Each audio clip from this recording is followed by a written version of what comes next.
Para saudara dan saudari yang Tuhan cintai, selamat pagi dan selamat bertemu lagi dalam renungan harian dari Paroki Santo Petrus dan Paulus Argapura, edisi hari Rabu tanggal 9 November 2022. Hari ini Gereja Semesta merayakan pesta pemberkatan Gereja Basilik Lateran.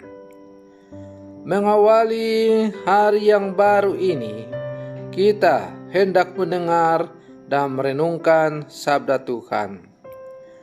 Marilah sebelum kita mendengar dan merenungkan sabda Tuhan, kita berdoa.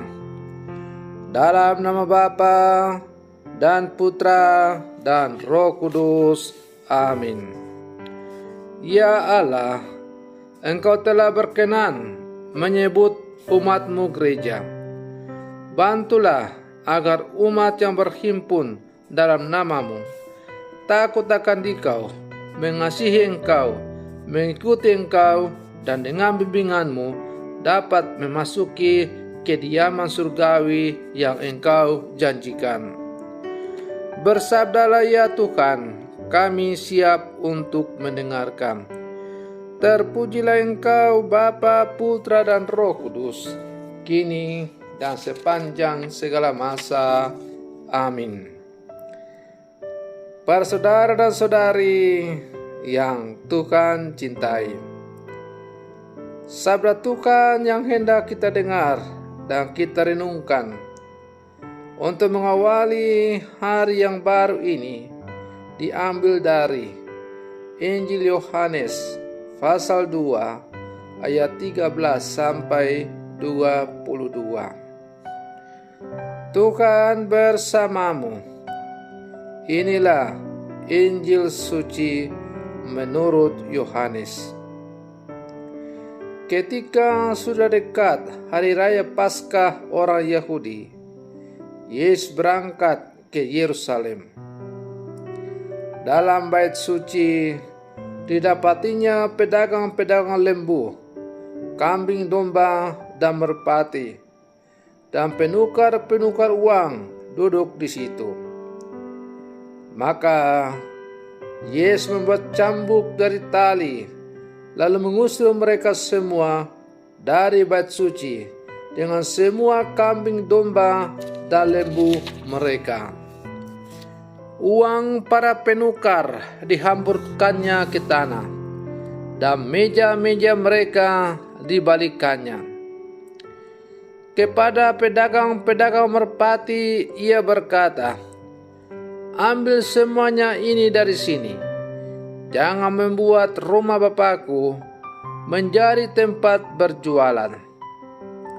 Maka teringatlah murid-murid Yesus bahwa ada tertulis, "Cinta untuk rumahmu menghanguskan aku." Tetapi orang-orang Yahudi menantang Yesus, katanya, "Tanda apakah yang Engkau tunjukkan kepada kami bahwa Engkau berhak bertindak demikian?" Jawab Yesus kepada mereka, "Rombaklah bait Allah ini, dan dalam 3 hari aku akan mendirikannya kembali." Lalu kata orang Yahudi kepadanya, 46 tahun orang mendirikan bait Allah ini, dan engkau dapat membangunnya dalam 3 hari? Tetapi yang dimaksud Yesus dengan bait Allah ialah tubuhnya sendiri. Sesudah Yesus bangkit dari antara orang mati, barulah teringat oleh murid-muridnya bahwa hal itu telah dikatakannya. Maka percayalah mereka akan kitab suci dan akan perkataan yang telah diucapkan Yesus. Demikianlah sabda Tuhan. Para saudara dan saudari yang Tuhan cintai, hari ini tanggal 9 November gereja merayakan pesta pemberkatan Gereja Basilik Lateran.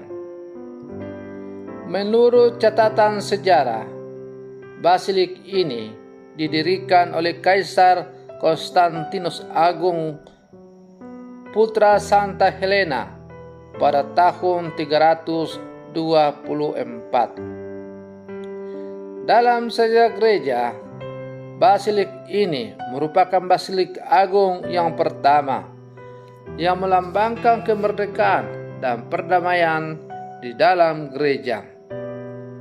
Setelah 3 abad lebih, gereja berada dalam hambatan dan penganiayaan oleh kaisar-kaisar Romawi yang kafir.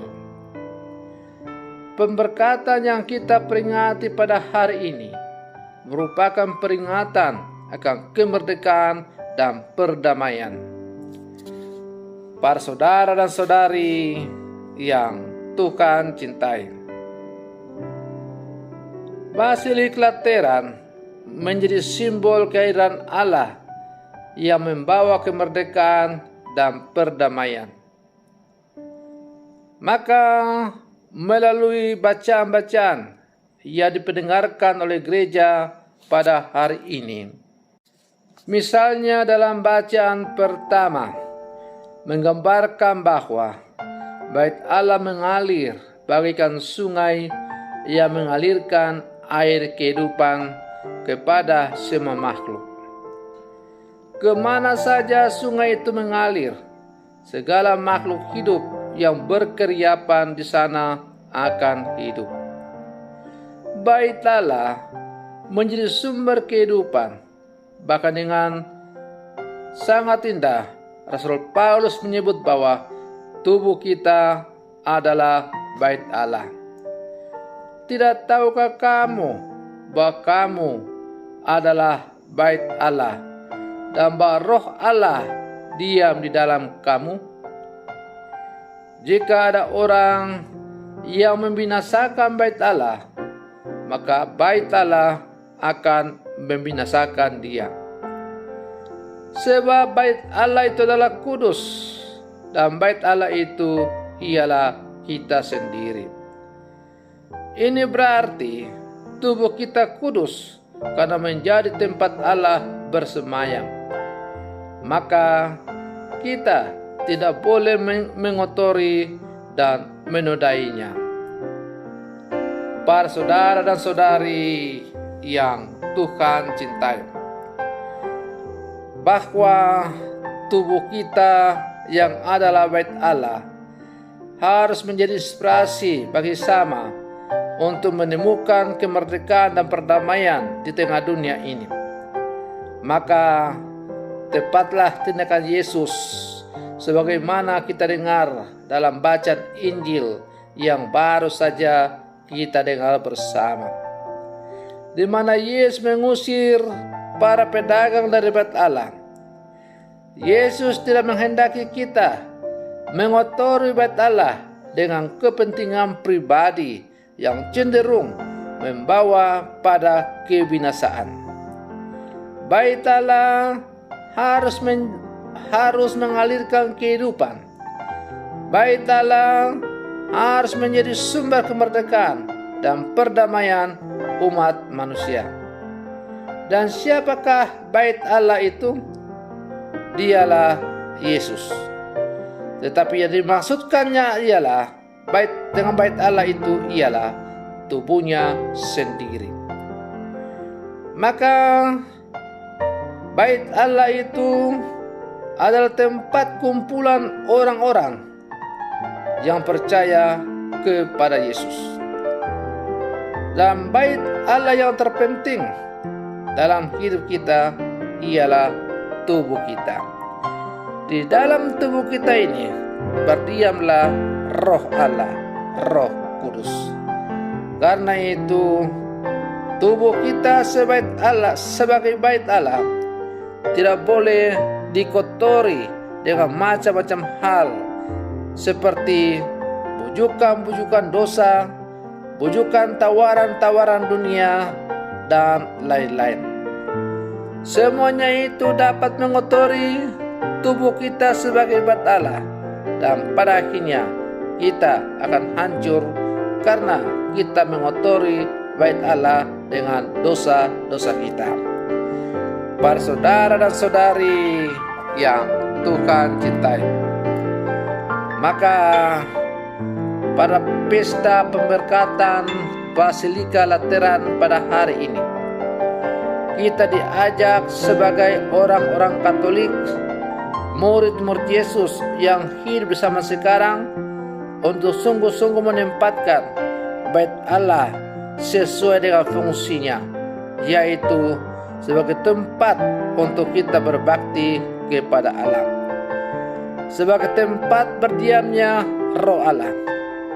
Maka bait Allah atau gereja itu merupakan tempat yang sangat penting dalam hidup manusia. Itulah sebabnya misalnya di dalam gereja Katolik kita tidak boleh bermain sembarangan di dalam gereja, karena gereja sebagai bait Allah sungguh-sungguh adalah kudus. Kalau kita bisa menaruh hormat kepada bait Allah yang mati, yaitu bangun gereja itu, maka bait Allah yang hidup, yaitu tubuh kita sendiri, juga sudah pasti kita hormati. Kita jaga kesuciannya sehingga Roh Allah sungguh-sungguh berkenan tinggal dalamnya. Maka mari kita berlangkah maju bersama sebagai murid-murid Yesus.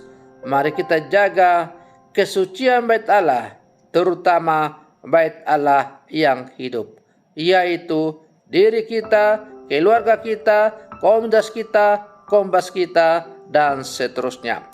Semoga bait Allah semakin suci dan hidup kita semakin terarah kepada Allah. Semoga demikian. Selamat pagi. Tuhan Yesus memberkati.